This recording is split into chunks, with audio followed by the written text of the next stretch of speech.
Hello, everyone. This is a talk that I gave as part of the annual meeting for the Exascale Computing Project this past February that focused on tutorials for many different tools that are being produced as part of that project. Specifically, this was within a session that I organized that showcased a few different tools for building the so-called intelligent computational campaigns, a topic that we'll introduce a little later in this talk. This particular presentation is a part of it on the tool that my team's been developing over the past few years called Colmena. And the idea behind Colmena is to be able to build these intricate types of computational workflows where the outputs of different tasks influence which other tasks are going to be run over time. And the idea behind creating Colmena is that there exist many opportunities for doing this kind of intelligent workflow because there are very many types of computational campaigns that don't use exascale resources very well. And these include tools like high throughput design strategies, where you run a series of more complicated computational tasks about different inputs, like different materials, and your tasks are evaluating different properties.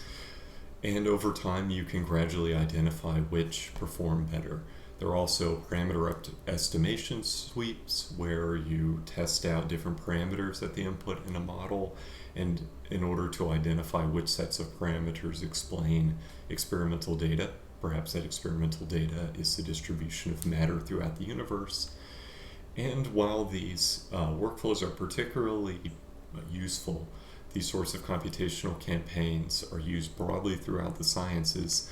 They don't make a very good application for exascale computing because many of these tasks can take place independently over many different computers, and they don't necessarily have to communicate within each other. And of course, supercomputers are optimized for that kind of communication in between tasks.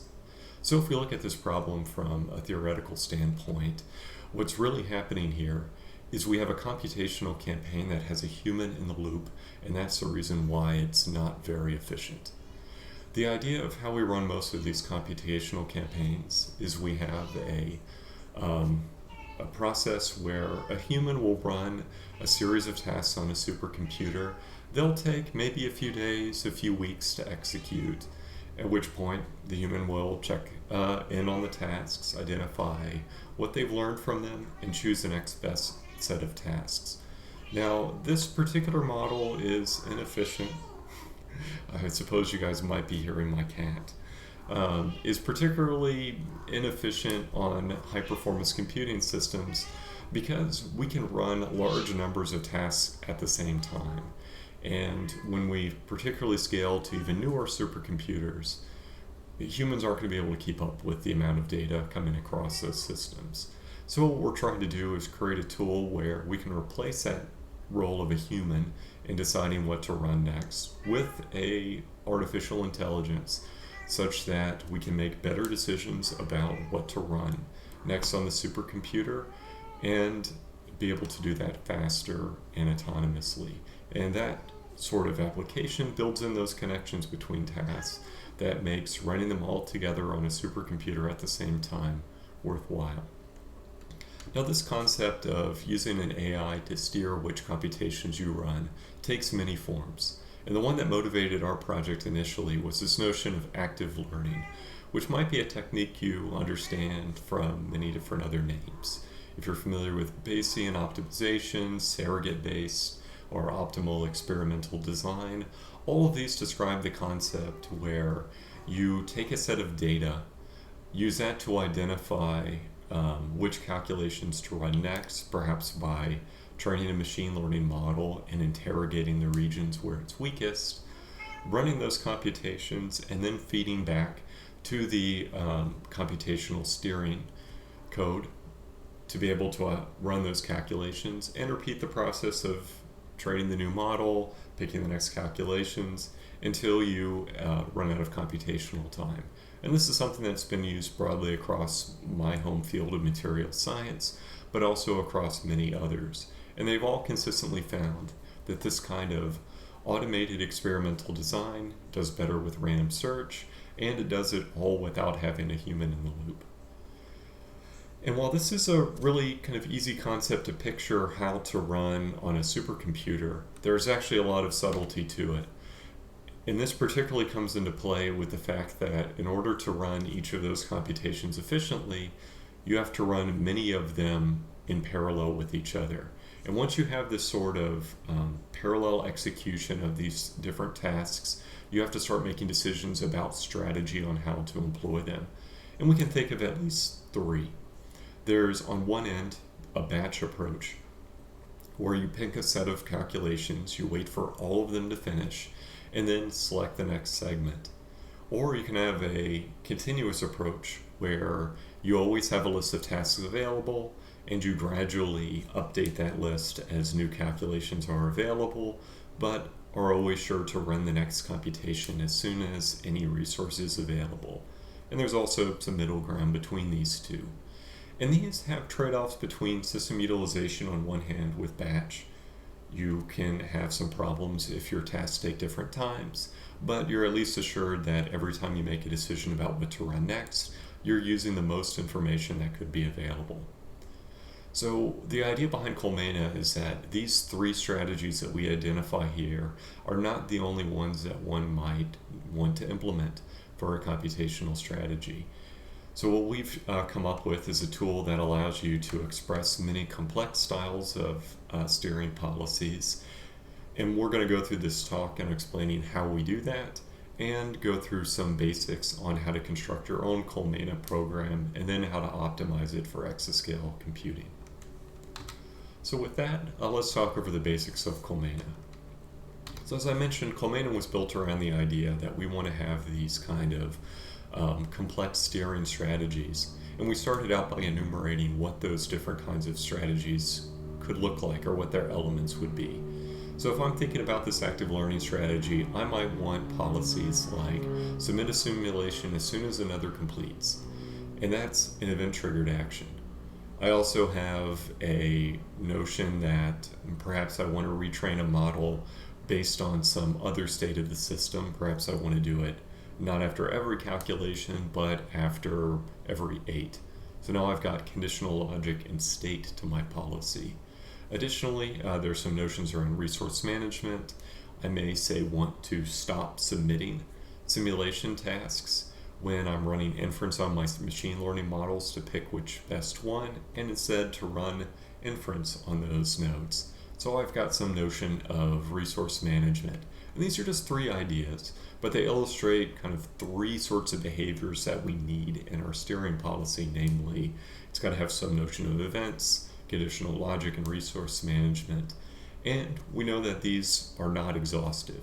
One can come up with many other strategies. So what we wanted to do based on these ideas is express a notion of agents that can hold state, react to events, and delegate resources. And beyond creating these policies, we wanted our ability to express these policies. We wanted to create this application in a way that doesn't tie you to a specific way of executing these tasks, because there are many ways of executing computational workflows, each with different advantages. And we wanted to ensure that all of them were available to users of Colmena. So what we came up with was this kind of 3-part architecture, where I have a thinker which defines those different steering policies that I described earlier, which in that thinker interacts with a task server over a set of queues. And that task server is built on a workflow engine such as Parcel, which was the first one we started with, but also several of the others that are available through the ExaWorks program. Additionally, these task servers kind of necessitate the third part of our architecture, which is the workers over which those workflow engines execute tasks. So what we've created is 3 different parts within our application, 2 of which, the thinker and the task server, are constructs that are specific to Colmena. The way that Colmena interacts with the workers is totally the workflow system and not us. So digging into these a little more in depth, let's talk about what they actually look like. So a Colmena application's thinker is a class, Python class, where we denote some methods within that class to be agents, which define different types of policies to be enacted during your workflow. So if we look at one example, let's say consumer, what it does is it processes a completed result, and once that result finishes, it perhaps updates the data about the best known outcome that we found so far. It decrements a counter, and if that counter reaches 0, indicates that we're finished. We also have a producer, which is responsible for sending tasks to generate which task we should run next. It's also responsible for sending out those simulations that are consumer processes. And it does this by sending data over the queues that we talked about earlier. And the idea is when you define a Colmena program, you write these series of agents. You then instantiate that class with the queue system that will allow it to talk to the the task server, and then hit run. And at that point, it will launch each of those agents, and they will interact with the task server to perform whatever campaign you envisioned. The task server varies depending on which workflow engine you run.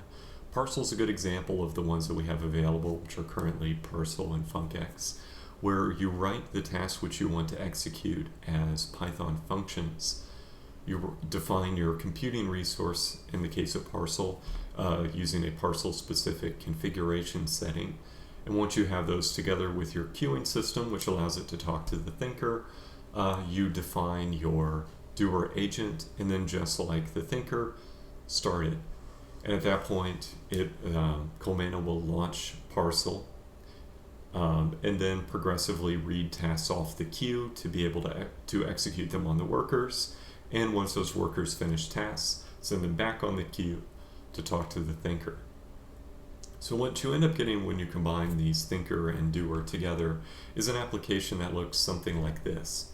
So here I've got my application built into a thinker and a doer, where my doer, starting up from the bottom, defines 3 different kinds of tasks. A simulation task that executes NW-Chem to, say, predict the properties of a molecule.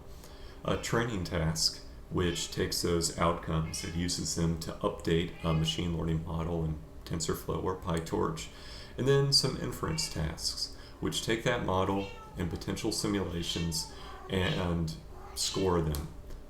They decide what the outcome of a simulation is likely to be.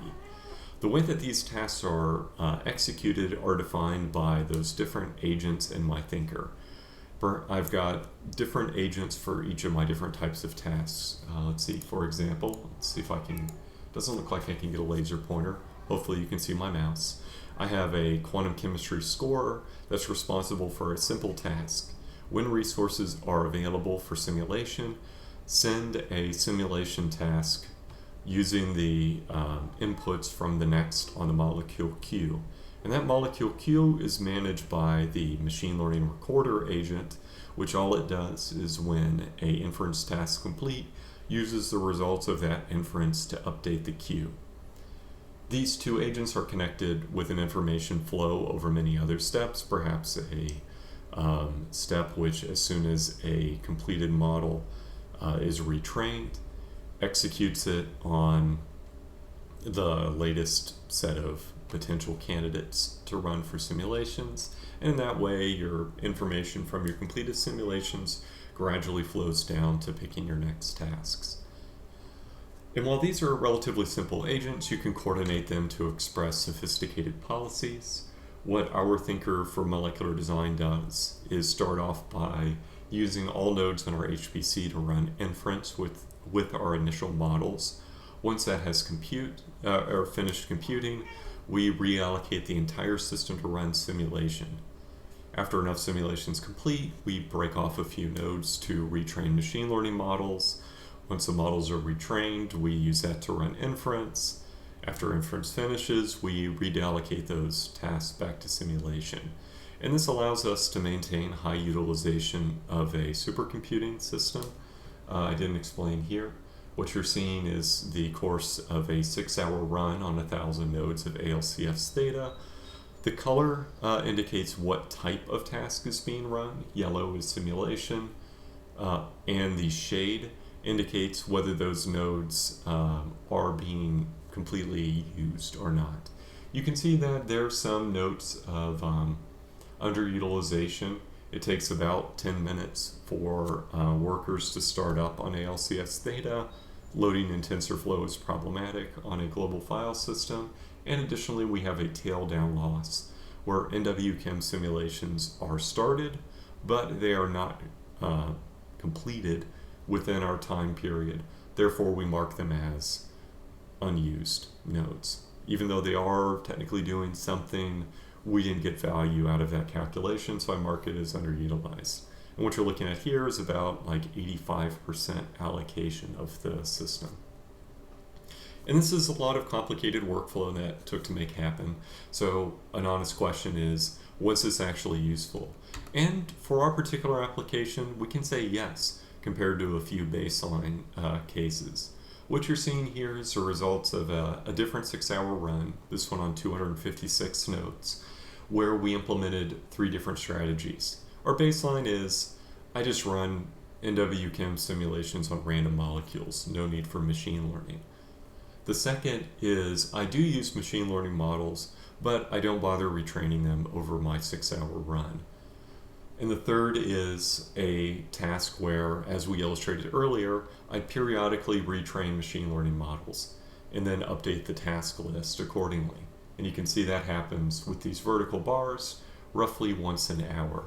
And what you're seeing here is over the course of time, we end up finding more better molecules with this complicated strategy, about 10% more than we would find without a complicated steering approach, where our nodes do only one of 2 tasks. At the beginning, they run inference to pick what to find.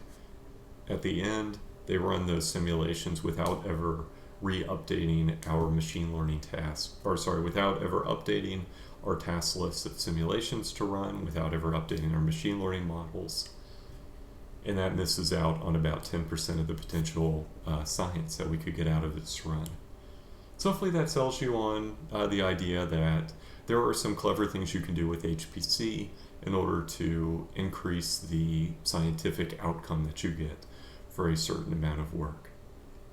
So with Colmena, the way that you do that, to recap, is to write a thinker. And as we illustrated earlier, these thinkers are responsible for doing a few different types of tasks. The first of which is create tasks to run on a resource. And you can see that here is is performed by sending inputs onto a queuing system. Where here I send the inputs that I want to add, perhaps some keyword arguments, and the name of the method that I want to run. So you can see here I am running method reduce with inputs a list of 2 ones. I'm going to reduce by adding together, and that gives me a value of 2 when I execute it. My agent can get that result by blocking on the queue, calling getResult, and at that point I'll return this result object, which also contains a lot of diagnostic information like how long did this thing take to execute and how much time was spent doing other things besides task execution, namely serialization.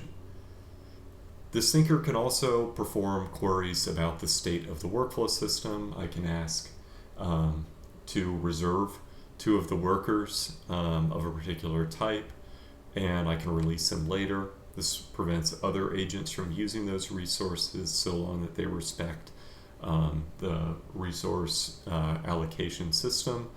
And I can also take the results and allocate state that is used both by this thinker or by others. Perhaps I can save a completed result to a database, and that result could later be used by a retraining task.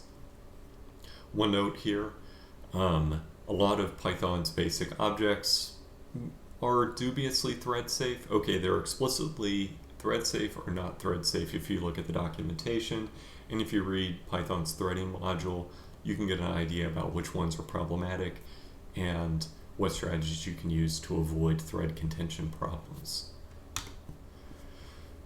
So beyond these kind of very general tasks that an agent can perform, we have a few decorators which you can add on to the function that will automatically perform some of them. For example, the result processor will go through the steps of blocking, of waiting on the queue, and when that task is complete, passing it as a input to a function. I forgot to list that input here. You'll see it in an example later.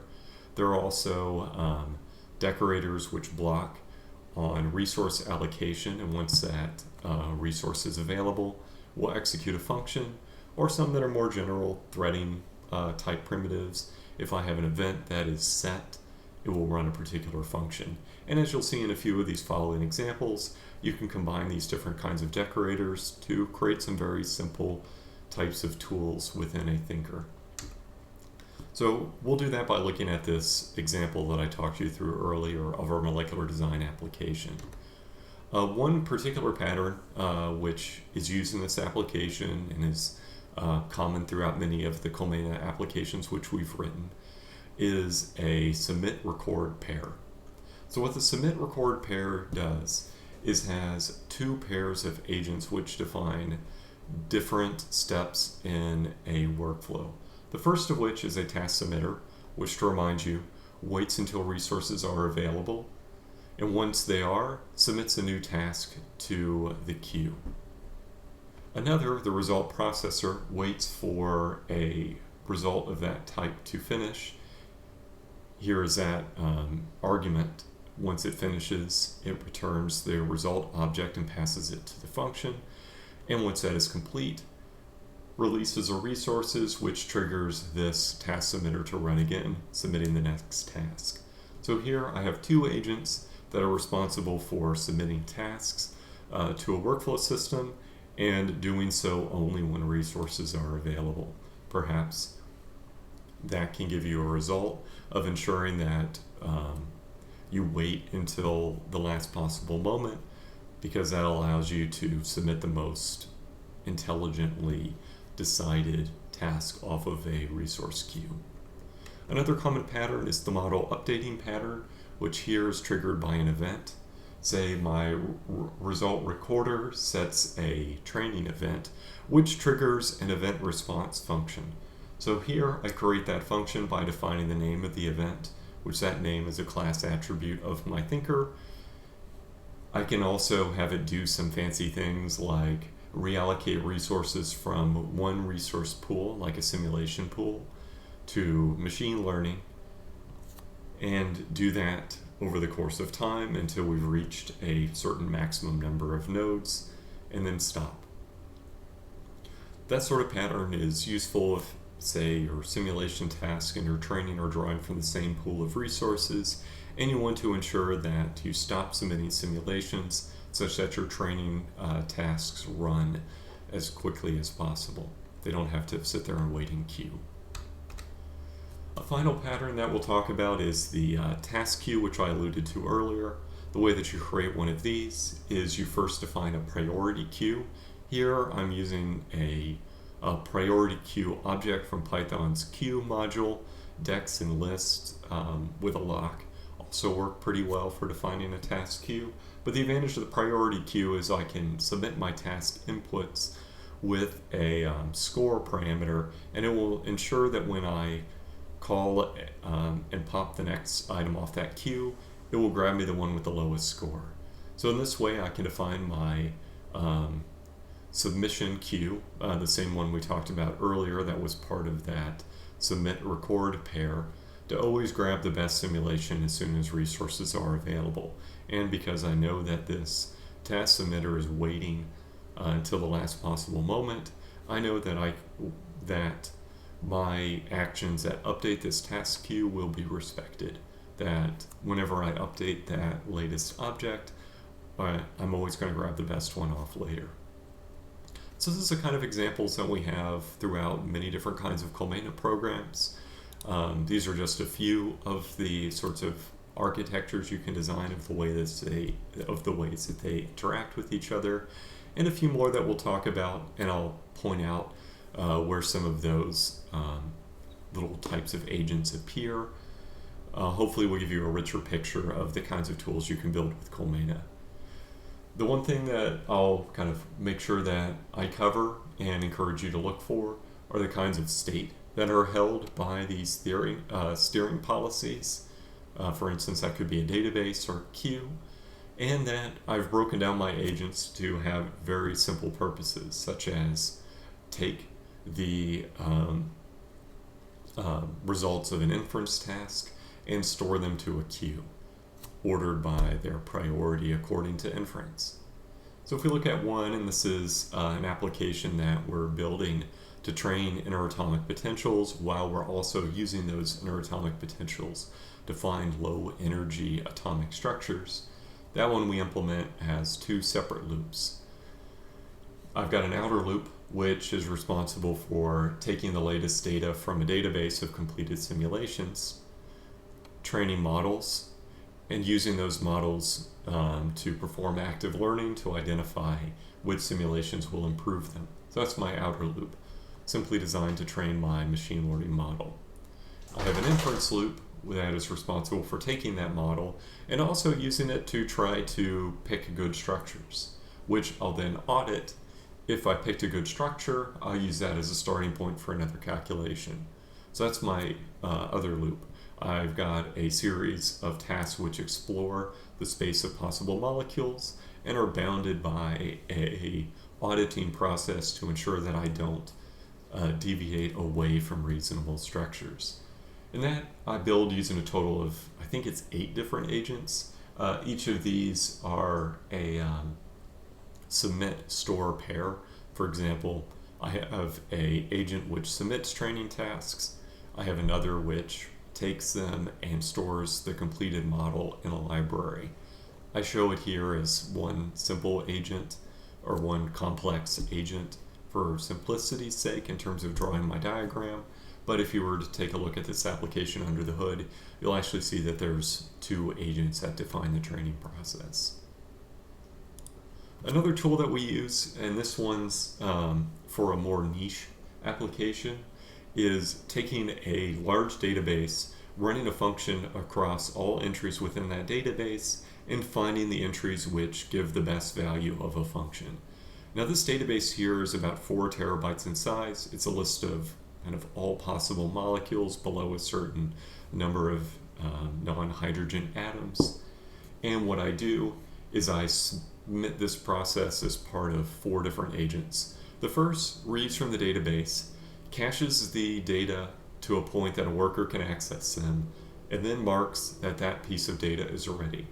I then have a submitting task that waits for a worker to become available. That's paired with a recorder process that tells us when a worker has finished. So that's my submit record pair that we talked about earlier, and they share the state of a governor. Now, why we implemented this with Colmena is one thing that we do to kind of speed the process is I keep track of what is the best score that I need to have to be able to end up in my final database. Because as I screen more molecules, that threshold is going to become higher. And when that threshold's high, I can truncate some calculations of similarity or some of those function calculations. If I see a molecule doesn't look like it's going to be in the top list, I can stop that calculation early for that molecule. Or I can reduce, not even bother returning that molecule to be processed later, and that reduces my overall performance overhead. I know I have 4 terabytes going in. I don't want 4 terabytes coming out at the end of my application because that's going to interfere with the scaling of my application. And the way that I kind of maintain that specific tracker is I periodically or continuously go through the results and update that minimum bar to be acceptable as the calculation goes on. So what ends up happening is I gradually raise that threshold, which reduces the size of the outputs, speeding up my application as it moves along. So that's another example. This one, I actually think I just open sourced, so I'll make sure to put the link for it in the YouTube comment or video description. So that's another example of what we can do with Colmena. Another part that I want to touch on briefly as part of this tutorial is how we can scale an application with Colmena. We are funded by the Exascale Computing Project. Our targets are run on HPC, So we've invested some time in ensuring that you can look at a Colmena application and understand if it's performing well, and if not, how to improve it. And the primary way we do that is record a lot of the inference times, or sorry, not the inference times, the kind of key times within the execution of a task, and present them in a way that allows you to debug what's happening in the application later. So this here is a trace of one of our early Colmena applications that has 4 different tasks, and I can look for them and see traces such as, well, I spend like 45 seconds serializing a TensorFlow model, which I know includes a process of building it. So I can identify that if there were some way of avoiding building a TensorFlow model more than once, that could speed my application. I can also see that moving data from my server to the worker takes a long time. So I need to kind of think about ways that I can accelerate my application by reducing its communication costs. And this is just to illustrate a few different processes. I picked these ones in particular because they're particular types of applications we looked for, but hopefully by showing you these kind of plots, you can get an idea about ways that you can look at your application, and particularly how Colmena's result objects, which you saw earlier, record the kinds of timings that you need in order to design an application to be effective. So we've already talked about a few of these. Some of the bottlenecks, and this didn't render quite well on Outlook for Web. Some of the startup costs that we talked about are the warming. If I don't want to compile a TensorFlow model more than once on a KNL architecture, so you can write functions that avoid that. I've got a whole another tutorial that talks about how to build these warmable functions. Additionally, there are strategies that perhaps if you have large numbers of tasks to run, you're going to want to batch them. There are MPI tasks, which are a challenge enough that we wrote a SC paper with a team at Rutgers, illustrating kind of the challenges around MPI tasks. And additionally, the one that I'm really going to dive into deep, another communication bottleneck, is sending too large of data through a workflow system. And that's something that you saw in our original problem, and we find our original slide for this section, where I showed you there was a large time between a task moving from a server to a worker, and that's something that becomes particularly problematic when we have large amounts of data running between a server node and lots of different workers. And in fact, we found that that can inhibit our scaling beyond a few hundred workers for a very trivially parallelizable problem, running inference on a large number of inputs using a single machine learning model. Through debugging, we can see that it's indeed that communication between a worker and a server that's the problem. And the solution that we came up for this is to create a secondary route where we can use a higher performance communication strategy for moving data between a server and a worker. That is, instead of passing it through whatever mechanism the workflow engine uses, passing them directly from the thinker to the worker. In this, we use a process called a value store. What we ended up finding was that by using this secondary mechanism, we can improve scaling up to kind of beyond 1,000 nodes for this particular task. And the software that we use to do this is called ProxyStore. It integrates very cleanly with Colmena. What you have to do is create a store which defines a mechanism for transferring that data from thinking process directly to the worker by passing the task server to begin with. And what it does is it creates these proxy objects which are lazy references to the data. So what you can do is either write Colmena such that it's queue that talks between the thinker and the task server automatically creates these proxies, or manually create them yourself. And in doing so, you can achieve massive speed ups in your application by using a side channel like Redis to communicate your data rather than passing it through the application. The one thing that you'll note is absent from this slide is I didn't have to change any of the functions that I ran in order to make this possible. As a side note, ProxyStore is its own thing. We have a paper on ProxyStore led by our PhD student Greg and postdoc Valerie that will be coming out in SC this year that talks all about the system, so you can use it in your applications even if you don't want to use Colmena. So I encourage you to check out their GitHub. Last bit I want to wrap up with Colmena is talking about its features again, and then explaining why you wouldn't want to use Colmena.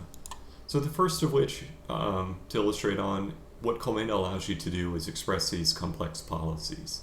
So if that's the kind of application you want to build, Colmena is a tool you should really consider.